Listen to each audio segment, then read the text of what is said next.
media's relentless campaign against Meghan Markle. What's fueling the hate?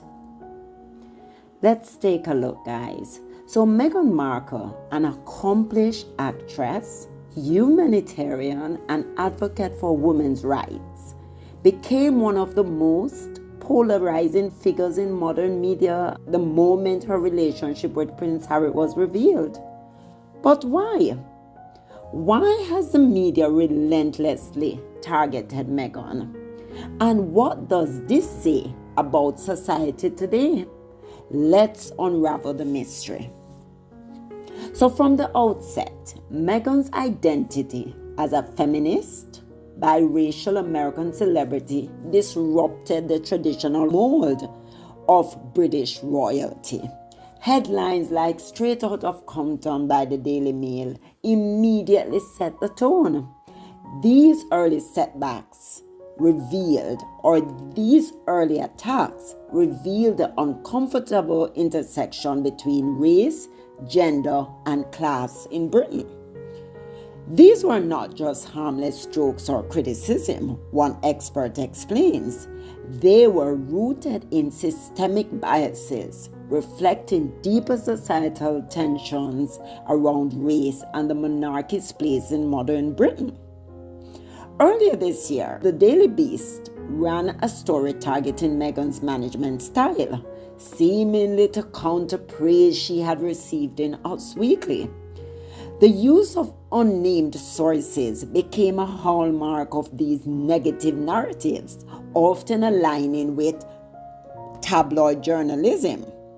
Why are such stories allowed to proliferate? Scholars suggest this type of journalism thrives on the lack of accountability provided by anonymous sources. This is a classic tactic. Anonymous sources allow tabloids to make sensational claims without any real evidence, feeding public outrage for clicks and profit. We know that, right? We've been saying it is a clickbait industry. That's why they're doing it. They can say anything without providing any level of proof. Anything you just hear, oh, a source said, or a this say, or that said. No backing up. At least with the Us Weekly, they provided name, they provided the setting, the scenario, everything. All of that could have been verified. But with the disgusting and despicable press, UK press especially, the Americans are following them too. Nobody can need to give evidence. Nobody need to show. Everything is now anonymous, right? So we have to be very mindful of what is going on and what they're trying to achieve here.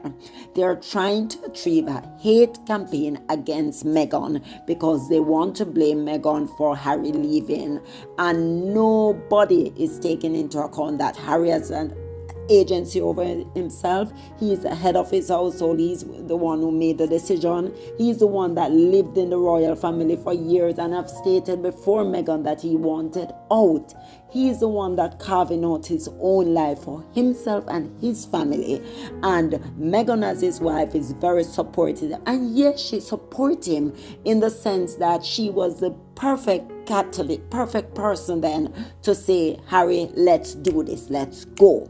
You know, at the end of the day, they both made that decision as a family. But what? They want to blame the woman, blame the Jezebel woman, blame the this, blame. That is their interpretation of how a strong-willed woman is supposed to be viewed, because she should not have any say in how a man interact. They don't see it as it's a family, and a family make the decision, right?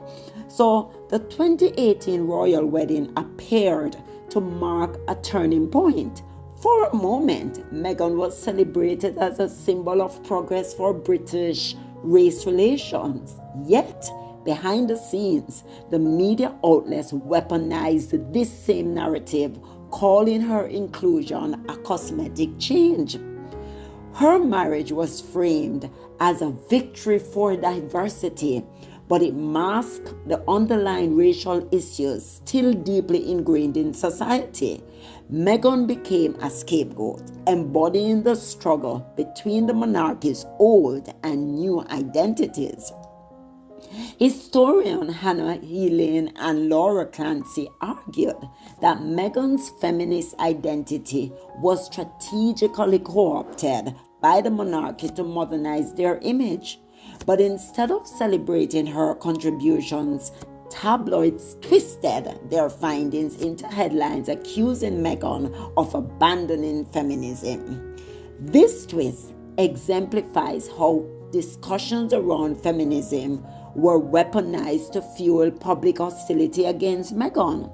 She became a lightning rod for both misogynistic and racialized critiques. The couple's departure from royal duties in 2020 was labeled Megxit, a term rooted in the language of expulsion. It became a cultural phenomenon, allowing racist ideologies to persist under the guise of humor. Megxit wasn't just about the couple leaving. It symbolized a larger rejection of diversity and modernity in British institutions, says media scholar Kendra Marson. To understand the media's treatment of Meghan, we must look at the economic incentive of British journalism. Sensationalism sells. Outlets like The Sun and the Daily Mail target mass audiences with gossip, leveraging Meghan's polarizing image for profit. Market pressures often override ethical considerations. For tabloids, Meghan Markle represents the perfect storm of celebrity, controversy, and exclusivity, a combination that guarantees readership. The 2012 Leveson inquiry aimed to reform British media ethics. However, its recommendations were largely ignored, leaving tabloids unchecked. This lack of regulation enables the continued vilification of Meghan.